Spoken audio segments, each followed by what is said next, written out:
Hey, I'm James Pleger. We're going to talk about emerging threats, kind of a view from the front line. We're going to take a look at some of the common stuff that's going on here in the threat landscape in 2020. So today we're going to do a pretty brief agenda. Right now we're going to go through, we're going to do a quick intro. Going to tell you a little bit about myself, the company, where we're looking at things. Then we're going to talk about some of the adversary goals. So we're going to talk about what exactly motivates a lot of these bad actors. We're going to go through the tactics that some of these bad actors use and leverage. And then at the very end, we're going to wrap that up by going through some of the detection techniques and things that you can do to mitigate some of these threats. So with that, let's go ahead and get started. So about me, I've been doing information security for more than 15 years. I've worked at huge companies. I've worked at small companies, small startups to large multinational corporations. I've worked in the private sector and I've worked in the public sector. My goal, throughout my career has been really focused on, defending networks. So along those lines, we've done a lot of threat intel, research and development work, things of that nature. And really, my career has been built on defending networks against bad actors. So I've seen quite a few different things out there, and hope to share a couple different stories that we've seen over the last couple years. About SpecOps. So SpecOps is a group over at Sumo Logic, and what we primarily focus on is helping customers find unknown threats. So we do a lot of hunting where we go through and look at customer data, trying to find things that haven't necessarily been seen before or that customers might not be aware of. And we try to do that as providing a second set of eyes, and we provide that as a service. The other thing that we do in that, we do a lot of threat intel, and we see a lot of bad stuff that happens, across the internet. So, we're in a unique position to be able to kind of display and, show some of that information to you. So about you, one of the things that is really important is to understand, who the target audience of this. This talk isn't necessarily, 100% security focused. So if you don't have a background in information security, this should hopefully shed some light on some of the stuff that's going on. So if you have a DevOps background, if you're building applications, if your background is in those area, you'll feel right at home. If you're a security analyst, hopefully this will give you some more information on attacks that are happening out in the wild today. And likewise, if you're in IT operations, just understanding what exactly is going on is really important. It can hopefully help organizations secure their environment a little bit better. So with that, let's talk about some of the adversary goals. So we'll talk about some of the different goals that folks have when they actually attack companies. So I like to bucket this up into three primary categories. We have a financial, intelligence, and organizational harm category. And really, when we talk about these different things, adversaries have different goals when they attack and compromise companies. And so understanding what those goals are really helps you understand how to defend against them. So the first and most common category, I would say, is the financial side. We see a ton of things like ransomware, credit card theft, business email compromise, or ACH fraud. Things in that category are probably the most common threat that you see today when it comes to information security things. If you look at some of the large breaches, almost all of them have some component of financial motivation for that. So, companies when they do, or attackers when they attack companies and they're going after, business email fraud, one of the things they'll do is they'll send out emails and try to phish executives, get them to do wire transfers, things like that. Likewise with the credit card theft and ransomware, those are just very, very common things. Some of the things that we also see is more of a nation state type of activity or an intelligence driven, type of attacker. And one of the things that they're doing is trying to focus on getting information out of a company. It's something where harm to the company or extracting out financial money out of a company isn't necessarily their goal. Their goal is to understand, steal intellectual property, things like that. So, along those lines, we tend to see a lot of espionage, and it might be either targeted at defense industrial base or the DIB, military government targets. Sometimes you see political dissidents targeted, from the nations that are interested in that, and those are kind of more of the intelligence-related actors. The last category is organizational harm. Actors that want to cause harm to an organization. They have some sort of grudge, or they're trying to do something like that. So sometimes you'll see this with hacktivism, where you have individual or groups of folks that are, attacking a particular organization for some reason, whether it be political or, something like that. You also see some of the, general stuff like, you'll see groups that attack other organizations that are they have issues with for some reason or another. So now that we've kind of discussed some of the adversary goals of what they want to accomplish, let's talk about how they accomplish those things. And what we're going to talk about is some of the things that the new reality of 2020 have brought. So one thing I like to tell people is, the tactics that are being used today are significantly different than they were 5-10 years ago. One of the things I'll say is security on the endpoint has gotten a lot better. Entire classes of exploits that were extremely common 10 years ago, 15 years ago, they've been largely neutered. They generally are very difficult to pull off, require a ton of technical expertise, and generally just are not as easy to find as they used to be. So one of the things that attackers have done, they're like everyone else. They don't want to spend a bunch of time and doing hard work when there's something that's easier.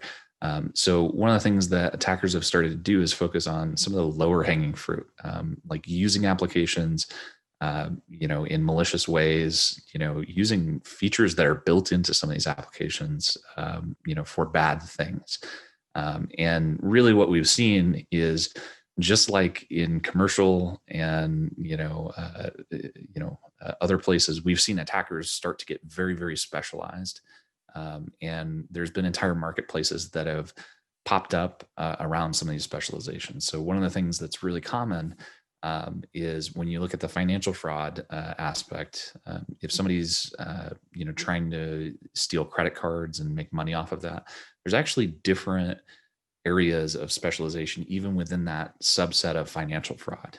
There might be somebody who is selling identities and credit card numbers, that all they're doing is selling the numbers. There might also be another vendor that all they do is go out and purchase blank copies of credit cards so that somebody can then punch those credit card numbers and program them into those cards. And you just see this specialization that happens in some of these attacker communities. And we also see this with some of the other things that we'll discuss for database dumps, account takeovers, things like that, where there's been actors that have specialized into certain areas of this ecosystem. Like I said, one of the biggest things that we see today in 2020 is not necessarily exploitation of systems. It's using legitimate services in a nefarious way. So they're using the same built-in features that we do when we're developing and programming against some of these things. So APIs are a really common thing that attackers use. They'll go in and they'll use the same automation techniques that we do, from a legitimate standpoint, to go through and pilfer and take over accounts. Automation today, some of the most successful attackers have heavily automated their workflows, and they get in and out of these accounts and organizations in a very, very methodical and efficient manner. We'll talk about more of that as we come, and I'll give a couple examples of that as we've seen. So one of the things that I mentioned before is around database dumps. This is kind of a narrow subset of areas where attackers have started to focus on. We've seen it over the last 5 to 8 years, where it's become a massive thing. And really what happens, I'm going to give a brief story and then we'll go through some of these other things, but I was looking at an organization and they'd gotten compromised. And the way that they got compromised was, we had an intern, at an organization that had read-only access. They didn't even have access to push code into an environment. They were using something like GitLab. And basically, what had happened is a senior engineer accidentally committed an API key, and they realized that they made a mistake. They removed the commit. They removed it from the code, but they didn't actually purge the commit history. So there was still a history of that API key. What had happened, the organization didn't have two-factor authentication. They didn't have strong account, management. And so what happened is they hired an intern. The intern ended up reusing the same password that they were using on their GitLab account as one of the, it was a message, like a developer forum that they were using. So they're chatting and things like that.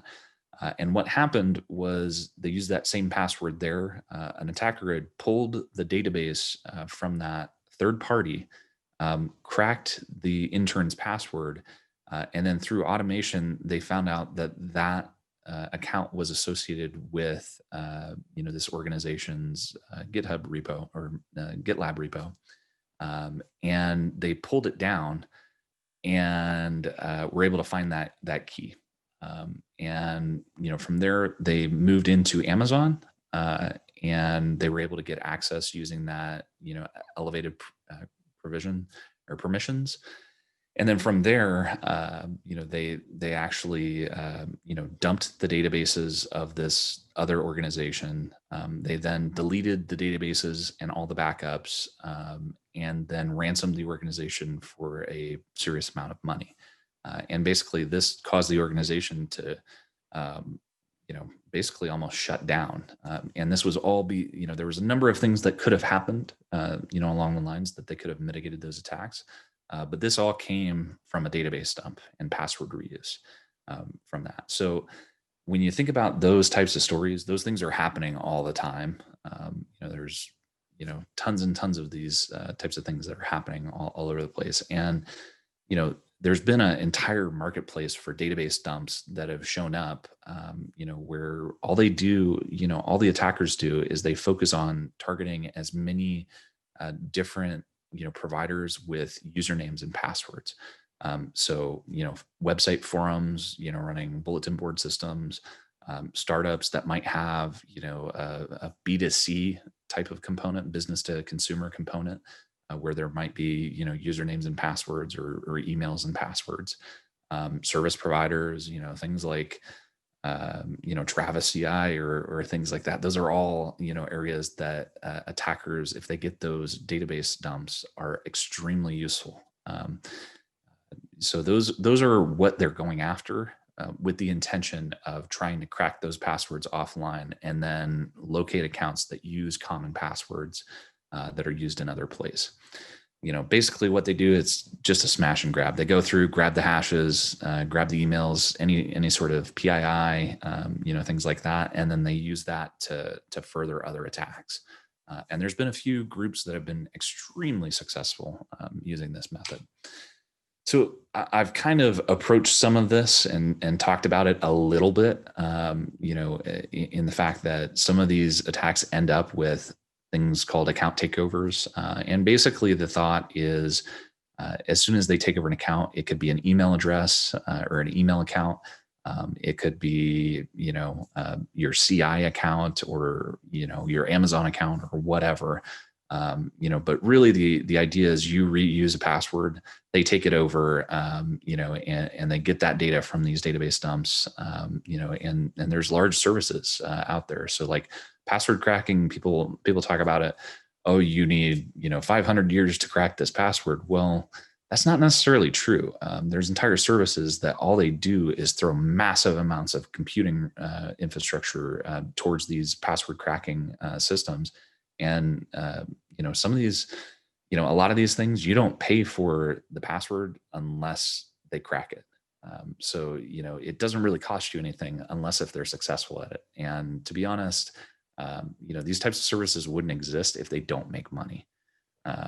So that's one of the things that happens on that. And what happens, you see a lot of times in account takeovers is they immediately try to gain a foothold and either pivot into other accounts that might be associated with it. So a lot of times, for example, your Gmail account might log you in to another third-party service. An attacker might realize that and try to use that to log in to other services and things like that. And from an attacker's perspective, they want to keep that access as much as possible. So sometimes you'll see them install malicious applications like OAuth applications, and people don't realize this, but when you install an application under your, that's trusted and has the correct permissions, that token is just as good as if you were logging into that company. Just as an example. They also sometimes will see when they compromised, email accounts, things like that. What they'll end up doing is setting up email forwarding to a account that they own, so that even if they get kicked out of the account or the user resets their password, if they don't remove those email forwarding, things, then they still have access to the email, until that happens. So that's one of the things that we see really commonly happen in account takeovers. And really that kind of leads up to this last thing, which is lots and lots of cloud compromises. So, as people are moving towards more cloud-based services, one of the things that is really interesting is you lose a lot of control from a security standpoint, because you can't control, things like access and things like that. So there's new risks that are introduced, in that. Things like continuous integration, continuous deployment platforms are actually one of the, I would say, in the last year or two has been one of the most targeted things, and impactful things that's been targeted. Because when you think about it, in your CI and CD platforms, what do those things have? They have, elevated privileges. They have code that's being run, on a frequent basis that might not necessarily have, checks or anything like that. They also have things like tokens to other services, and things like that. So they're a very desirable target. And to be honest, a lot of these CI platforms, I'm guilty of it too sometimes. They don't get a lot of love. When they're up and they're running and they're working, people tend to ignore them. And for that reason, it becomes a very lucrative target for attackers to go after. These things aren't hardened. Sometimes they're open to the internet because they need to be. And really, they're a core piece of automation for a lot of organizations. So, just kind of keep that in mind as you're managing these systems and think about that. If there's one piece of advice I would give folks who run CI systems is keep those things up to date. Restrict as much access as possible, and then also instrument as much telemetry from them as possible as far as who's accessing it, things like that. I've also seen organizations, where, their version control system gets compromised and an attacker can push some malicious code. And because of the way their CI processes work, I've seen where certain scripts get ran and, their escalated privileges, things like that. So attackers can get access to a code repo, push some code, and then all of a sudden they're in somebody's inner network through these CI systems. So just be aware of that, things like that. So now that we've talked about some of the risks, some of the examples, I want to talk about, how to actually detect this, and more importantly, how to, get rid of the things, that's going on. So if there's one piece of advice that I wish everyone would follow, it's enable two-factor authentication and force it inside of your organization as much as possible. Wherever you can, do it. Because, in the example I gave before, where the organization, had an intern's GitLab account compromised, if they would have forced two-factor authentication, it wouldn't have been a problem. If they would have had logs for who was logging into those accounts, they would have been able to detect that very quickly, shut off the access, and hopefully prevent them from getting into their Amazon accounts. If they would have had monitoring on their Amazon accounts, and permissions set up in such a way that things couldn't be deleted, without even, different. They basically had AWS key that was global admin, so the attacker could do whatever they wanted. So if there were application specific, tokens, things like that, this attack could have been mitigated. If they had offsite backups, the impact would have been reduced. So it's this chain of events that happened, that basically allowed this to happen. So if they would have just had two-factor authentication, it would have not ever happened. And so, that's one of the things that I recommend, whether it's your personal accounts or your work accounts, enable two-factor auth on whatever you can. The other thing, we're getting more and more complex systems. There might be portions of serverless infrastructure, there might be hosted, databases, there might be third-party applications, things like that. You need to collect telemetry wherever you can. You need to collect as much data that might be security relevant. So things like logins, executions, changes, stuff like that are extremely important to collect. The other thing, people neglect their email infrastructure. My recommendation, if you're running like, cloud email, whether it's, Gmail or, O365 or whatever, make sure that you are collecting that type of log data, because it will save your bacon when it comes to incident response. And this gets to my other point of, enterprise account protection is something that everyone needs to prioritize. If you're an IT ops person, looking at this, one of the things that I recommend is centralize your authentication. Use SAML, use that, and that just really needs to be a high priority. My recommendation is also don't use SMS tokens. There's attacks out there that have been actively exploited with organizations that actually go through, and all they do is get access to that and push it.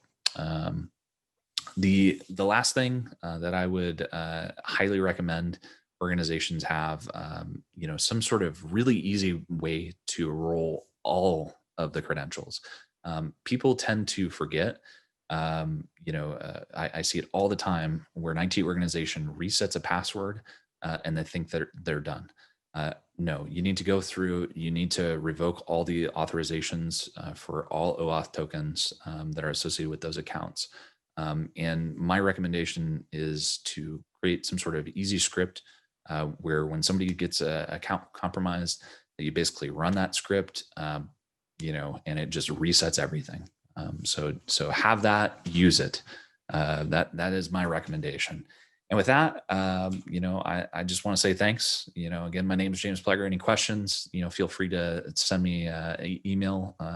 And thanks for your time.